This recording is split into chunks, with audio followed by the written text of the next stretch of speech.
Fernando Cajías, el doctor Fernando Cajías, quien lo hemos invitado precisamente para hablar sobre un aniversario más de Bolivia, 198 años de vida independiente. Doctor, muy buenos días, gracias por establecer contacto con Televisión Universitaria. Bueno, muy buenos días, muy agradecido de la invitación de compartir nuevamente con usted, Sandro, como siempre. Doctor, el elemento que hay que tomar en cuenta es que nacemos como una república en 1825. Bolívar va a abolir la esclavitud, o por lo menos a los pongos, y bueno, se instala un Estado muy débil tras las grandes revueltas y revolucionarios que se llamó las republiquetas, que contribuyeron precisamente al nacimiento de nuestra República de Bolivia.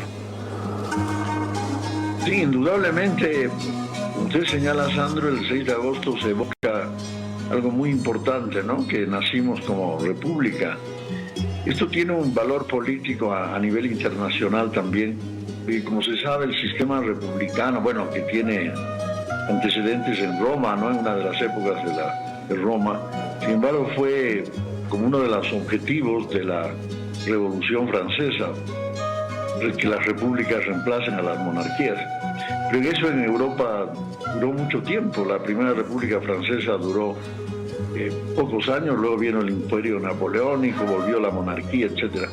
En cambio, hay que reconocer que en nuestro continente, en Estados Unidos y en América Latina, el sistema republicano se impuso mucho antes que en Europa y se consolidó. Pero como usted dice, lastimosamente fueron repúblicas débiles. Débiles, un problema de falta de institucionalidad, tanto que todo lo que se plasmó en la Constitución bolivariana y luego las otras constituciones, para la quedó escrito, no solamente porque, sobre todo hasta después de la Guerra del Pacífico, los gobiernos fueron sobre todo tiranías militares, ¿no? Fueron tiranías militares. Entonces, esto es un factor que lastimosamente caracterizó nuestra historia. Y sí hubo elecciones, pero siempre hubo acusaciones de fraude. Es algo así que es una enfermedad de base que todavía no ha desaparecido, ¿no? El fantasma del fraude. Y lastimosamente también desde el principio hubo mucha persecución política, destierros, etcétera, etcétera.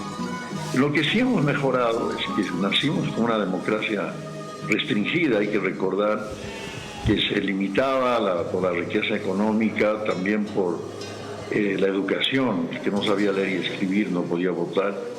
Y ahí se marginó a toda la población indígena que no tenía acceso a la educación. Y por este criterio tan absurdo de que considerar a las mujeres menores de edad, no solo en Bolivia, sino en todas partes la mujer estaba marginada, ¿no? Felizmente ya después del voto universal ya todos pueden votar y luego todos pueden ser elegidos. Ahora, doctor, usted toca un tema muy importante.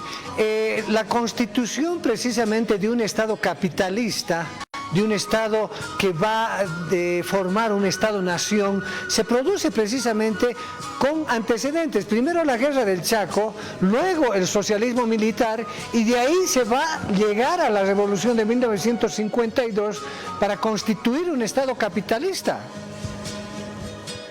Bueno, indudablemente que ha pasado el país por varios modelos, ¿no? Al principio fue un modelo neocolonial, se puede decir, porque no se cambió muchas cosas de la colonia, como por ejemplo el tributo de los indios, pero a partir sobre todo del gobierno de Melgarejo y el surgimiento de una nueva burguesía de La Plata, encabezada por los varones de La Plata del Sur, se modernizó, ¿no? La explotación de la plata, y ahí se puede decir que inició ya un capitalismo, y en la costa boliviana, porque ya eran empresas modernas, ya se asociaban por acciones, y la plata y luego el estaño se introdujo en el mercado internacional, y luego por supuesto también la goma de tierras bajas, ¿no? Y más bien la revolución del 52, después de toda una etapa de transición, de crítica al modelo liberal, surge la revolución del 52, que yo calificaría más como una economía mixta, porque se mantenía, como hasta ahora seguimos en una economía mixta en realidad, ¿no? Donde una parte es en manos privadas, en manos de capitales, y la otra parte en manos del Estado. Pero en esa época, la Revolución Nacional, sobre todo la explotación de nuestros recursos naturales, como la gran minería, pasaron al Estado, hay que recordar la Comibol. En cambio, el petróleo, que fue del Estado, cuando en la época de Bush se creó el yacimientos petrolíferos, increíblemente parece contradictorio, ¿no? Pero la época del MNR se pasó a manos privadas con la Gulf Oil, pero luego pasó nuevamente al Estado, cuando la época de Obando se nacionalizó, ¿no? Las concesiones a la Gulf Oil. Así que hemos estado en un estado, digamos, capitalista a medias, porque nunca nos hemos podido industrializar de verdad. Ahora, siempre hemos estado en el mercado mundial por los recursos naturales. Doctor, digamos, ya entrando a la etapa más contemporánea, bueno, los periodos, digamos, de los estados neoliberales y el estado plurinacional, ¿cómo podemos evaluar esta situación? Han pasado cerca de ya 15, 18 años de una nueva constitución política del estado. ¿Estamos mejorando? ¿La democracia ha mejorado?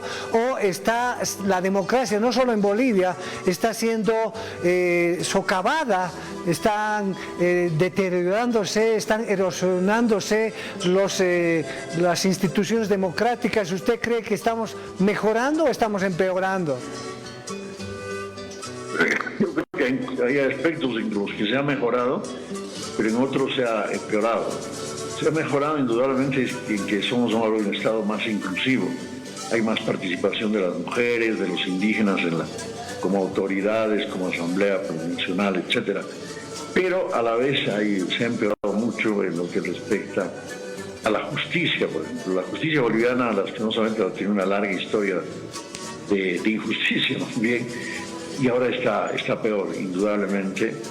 Y lo que realmente preocupa es que seguimos con la intolerancia política, la persecución. Por eso yo pregono, aunque, bueno, son voces todavía que no tienen mucho eco, que si llegamos al bicentenario hay que llegar con amnistía política, ¿no? No hay paz, no hay verdadera libertad, y eso está sucediendo en varios países, ¿no? Como Nicaragua, que realmente no existe una verdadera democracia porque hay mucha persecución política, ¿no? Bien, y aquí doctor. también, lastimosamente, sabemos que hay presos políticos y hay mucha gente desterrada precisamente a los 16 años, ¿no? Que no pueden volver al país. Doctor, quiero agradecerle, se nos está yendo el tiempo, pero lo comprometo, lo voy a invitar a mi programa Fin de la Historia para analizar todo esto. Le agradezco el contacto, su tiempo, doctor, le mando un abrazo. Un gran abrazo, Sandro, y felices fiestas patrias.